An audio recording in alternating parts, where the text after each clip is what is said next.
Hə, köhnələr. Tanıyırsınız buraları?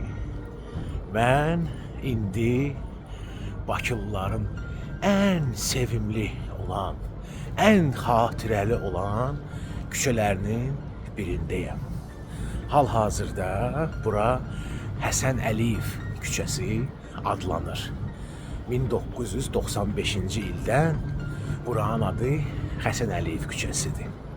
Amma köhnələrin yadında olar. Köhnələrin xatirəsində bu küçə qalıb Yakov Zevin küçəsi kimi.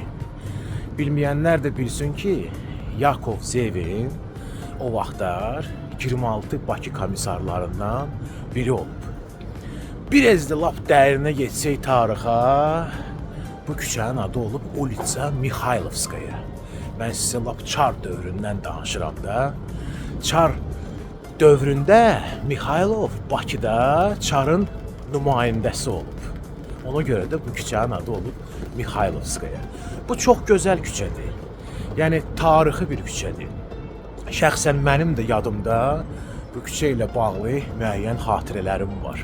Bax bu dəqiqələ mən getdiyim yerdə, buranın lap əvvəlində, hardan ki mən artıq keçdim. Yadınızdadırsa orada Bahar restoranı yerləşirdi. Novbahar restoranı yerləşirdi o tərəfdə. Bahar restoranı isə burada. Çox maraqlıdır, belə girişi var idi. Girirdim podvaldan, amma sonra qalxırdın yuxarı. Yadınızdadır? Biraz da qabağa gedəndə, hələ bax bu cərgənin əvvəlində o vaxtı bir çörək dükanı var idi. Yadınızdadır o çörək dükanı. Biraz isə qabağa gedəndə, burada bax mənim barmağımla göstərdiyim istiqamətdə bir zirzəmə tipli, deyəsən degustasyon adlanırdı ora. Mən artıq sizə 90'lardan danışıram indi. Biz ora gedirdik, otururduq, əylənirdik. Bar tipli bir yer idi. Sonra isə bax bu cərgədə bir neçə elektronika dükanları açıldı. Onların arasından biri də elə Music Gallery idi, səhv eləmirəmsə. Yadınızdadır. Amma biraz yəni lap 90'ların əvvəlinə getsək, bax bu sol tərəfdə, bilmirəm indi dəqiq harda idi. Burada bir gecə klubu var idi. Adı da Houston. Yəni biz ora gəlirdik, əylənirdik. Yəni Bakının demək olar ki, bax belə gözəl bir yaxşı vaxtları idi. Onu da mən sizə deyim, bax indi gəldikcə bu binanı gördüm. Bu bina, bax bu tarixi bina görürsüz.